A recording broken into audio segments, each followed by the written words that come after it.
ভিউয়ান তোমরা সবাই কেমন আছো? একটা কথা শেয়ার করি, মানুষের মুখের কথায় কখনো নিজের মনকে ছোট করবে না। সবসময় আনন্দে খুশিতে বাঁচার চেষ্টা করো, বাঁচতে থাকো, নিজেকে ভালো রাখো। দেখবে যারা তোমাকে ছোট করতে চায়, তোমার খারাপ দেখতে চায়, তুমি আনন্দে থাকো, খুশিতে থাকো, দেখবে তারা ভেবেই পাবে না যে কি কারণে সে এত খুশি থাকছে। তাই ভেবেই তাদের মাথা ব্যথা হয়ে যাবে। তাই বলছি যে নিজেকে ভালো রাখো, সুস্থ থাকো, ভালো থাকো।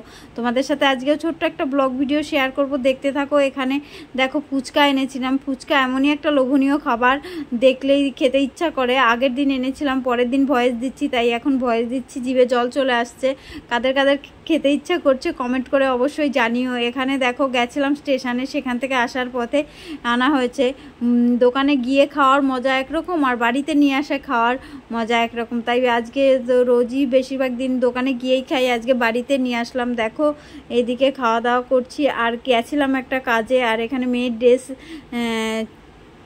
বড় হয়ে গেছিলো, সেটাই ঠিক করার জন্য গেছিলাম। দেখো সেটা নিয়ে আসলাম।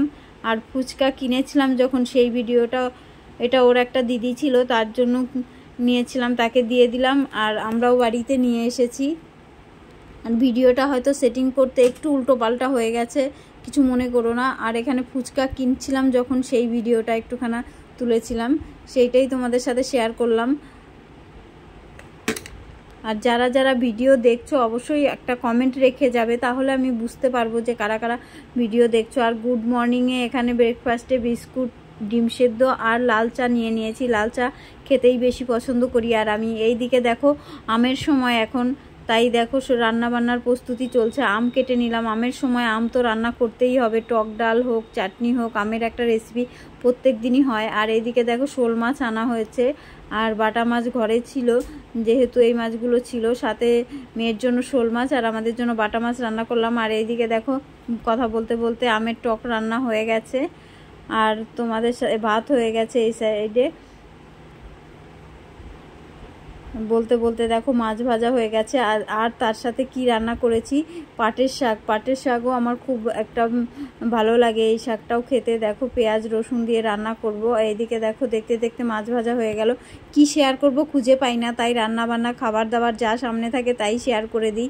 এইদিকে দেখো লাড্ডু আনা হয়েছে আর মিষ্টি আনা হয়েছিল। আর মাছের ঝোল রান্না করব সজনে ডাঁটা, আলু, টমেটো দিয়ে। সত্যি সজনে ডাঁটা দিয়ে মাছের ঝোল রান্না করলেও খুবই ভালো লাগে খেতে। আর দেখো বলতে বলতে আমার এইদিকে মাছের ঝোল হয়ে গেছে। তার সাথে দেখো দুপুরে খাওয়া দাওয়া করব পাট শাক কাসুন দিয়ে। তো খেতে খুবই ভালো লাগে, কারা কারা খাও জানিও। আর আমি তো খাই কাসুন দিয়ে। আর এইদিকে দেখো খাবার, দুপুরে খাওয়া দাওয়া নিয়ে বসে পড়েছি। খাবারের মধ্যে ছিল যা যা রান্না করেছিলাম সেইগুলোই ছিল। আর এখানে রসগোল্লা আনা হয়েছে, সেটাই। আমাদের এখানকার রসগোল্লা অতটাও ভালো না, বাইরে থেকে আনলে সেগুলো খেতে মানে মোটামুটি ঠিক আছে, এগুলো একটু কড়া কড়া লাগে। এইটুকুই তোমাদের সাথে শেয়ার করলাম। ভিডিওটা ভালো লাগলে লাইক কমেন্ট করবে।